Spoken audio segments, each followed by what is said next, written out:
განხორციელებებისთვის ერთ-ერთმა ლიდერმა ელენე ხოშტარიამ იზოლატორიდან გაავრცელა განცხადება, რომ დაკავების დროს არაადამიანურ და ღირსების შემლახავ მოპყრობას დაექვემდებარა.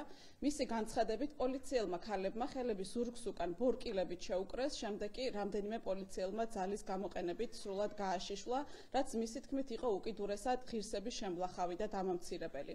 ასევე 1 აპრილს ელენე ხოშტარიამ გააკეთა განცხადება, რომ რამდენიმე მედია საშუალების, კერძოდ რუსთავი 2-სა და იმედის ჟურნალისტები მისგან დაჟინებით მოითხოვდნენ პასუხისგაცემას შეკითხვაზე, თანახმა იყო თუ არა მის მიმართ განხორციელებული ძალადობის კადრების გამოქვეყნებაზე, რაც წარმოადგენს მსხვერპლი ქალის მიმართ განგრძობითი ფსიქოლოგიური ძალადობის და მეორადად ტრავმირების მცდელობას.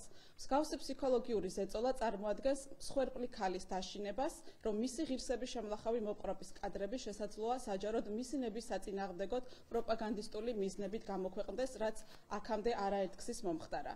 აღსანიშნავია, რომ შესაძლოა დროებითი მოთავსების იზოლატორების შინაგანა წესით პირადი შემოწმების დროს სხეულის სრული გაშიშვლება არის დაუშვებელი.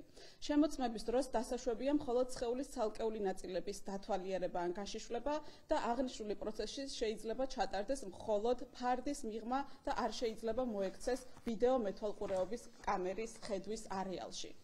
დაკავებული პირების მიმართ მარეგულირებელი საერთაშორისო გაეროს და ევროპის ევროსაბჭოს სტანდარტებით დაკავებულების განსაკუთრებით ქალების შემოწმების მიზნით სრული გაშიშვლება დამამცირებელ და ღირსების შემლახავ მოპყრობას წარმოადგენს. იგი არავითარ შემთხვევაში არ უნდა ტარდებოდეს დაკავებულთა მიმართ რუტინულად, მხოლოდ განსაკუთრებულ, სამართლებრივად და ფაქტობრივად დასაბუთებულ შემთხვევებში შეიძლება დაკავებულს მოსთხოვონ სხეულის ცალკეული ნაწილების გაშიშვლება, რა დროსაც უნდა იყოს დაცული დაკავებულის ღირსება. უნდა აღინიშნოს, რომ პოლიციის მხრიდან დაკავების შემდგომ სხეულის სრული გაშიშვლების და ბუქნების კეთების იძულების პრაქტიკაზე აქამდე რამდენიმე ქალმა ასევე საჯაროდ ისაუბრა. მათი თქმით, ეს პროცესი იყო უკიდურესად დამამცირებელი, ღირსების შემლახავი და დამაშინებელი.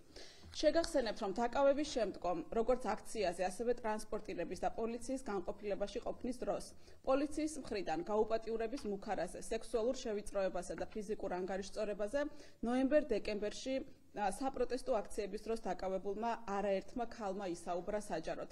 აღნიშნული ფაქტების გამო პასუხისგებაში არც ერთი პოლიციელი არ მიცემულა.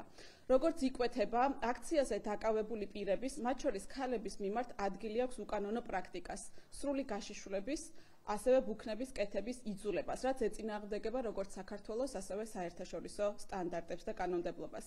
მსხვერპლი ქალების მონაყოლი პრაქტიკის გავრცელების მასშტაბი და ინტენსივობა მიუთითებს, რომ დამამცირებელი ღირსების შემლახავი მოპყრობა ქალების წინააღმდეგ გამოყენებულია როგორც პოლიტიკური რეპრესიის, დევნის, დაშინების და დათრგუნვის იარაღი. ასევე განმარტავთ, რომ მსგავს პრაქტიკაზე საუბრობენ შსს დროებითი მოთავსების იზოლატორებსა და პენიტენციურ დაწესებულებებში გადაყვანილი მამაკაცი დაკავებულებიც, თუმცა ქალთა მიმართ მსგავსი პრაქტიკა გაცილებით მძიმე და ღირსების შემლახავია.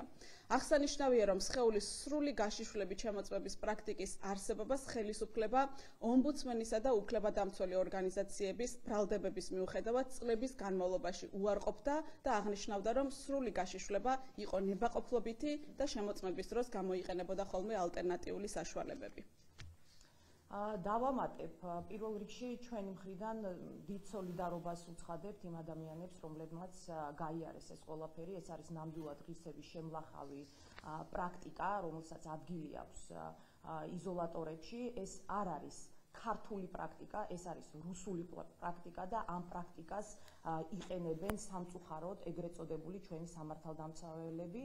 ეს არის აბსოლუტურად მიუღებელი კანონის საწინააღმდეგო ქმედება და კიდევ ერთხელ მიმართული არის იმისკენ, რომ ღირსება შეულახონ იმ ადამიანებს, რომელთა დაკავებაც მიმდინარეობს, მაგრამ ამ ყველაფერში მინდა ვთქვა, რომ ღირსება ელახება ზუსტად სამართალდამცველებს, იმ ადამიანებს, რომლებიც ამაში არიან ჩართულები. ისინი ასრულებენ უკანონო ბრძანებებს, ისინი ჩართულები არიან ძალადობაში, წამებაში და არადამიანურ ქმედებებში. ჩვენ გვინდა, რომ ამ შემთხვევაშიც გავასაჯაროვოთ იმ სამართალდამცველების ვინაობა, რომელიც ამაში იყო ჩართული ელენე ხოშტარიასთან მიმართებით, ესენი არიან ნინო ჩხარტიშვილი, სალომე ლაშხია და დავით ბოლოთაშვილი. ამ ადამიანების იდენტიფიკაცია მოხდა მას შემდეგ რაც ისინი ჩართულები იყვნენ ამ უკანონო ქმედებებში. კიდევ ერთხელ მოვუწოდებთ შესაბამის სამსახურებს, რომ ეს ყველაფერი გამოიძიონ და კიდევ ერთხელ ვაცხადებთ, რომ ღირსება ელახებათ პირიქით იმ ადამიანებს, რომლებიც ამ არაადამიანობაში და ამ რუსულ ქმედებებში არიან ჩართულები. კიდევ ერთხელ შევახსენებთ დაკავებულებს და განსაკუთრებით ქალებს, რა არის მათი უფლებები, როდესაც მათი დაკავება ხდება. თქვენი პირადი დათვალიერება უნდა ჩატარდეს იმავე სქესის წარმოადგენლის მიერ. პირადი დათვალიერების დროს დაუშვებელია თქვენი სრული გაშიშვლება, პირადი დათვალიერების დროს სხეულის ცალკეული ნაწილების დათვალიერება ვიდეო თვალყურის კამერების თვალთახედვის არეში არ უნდა მოხდეს.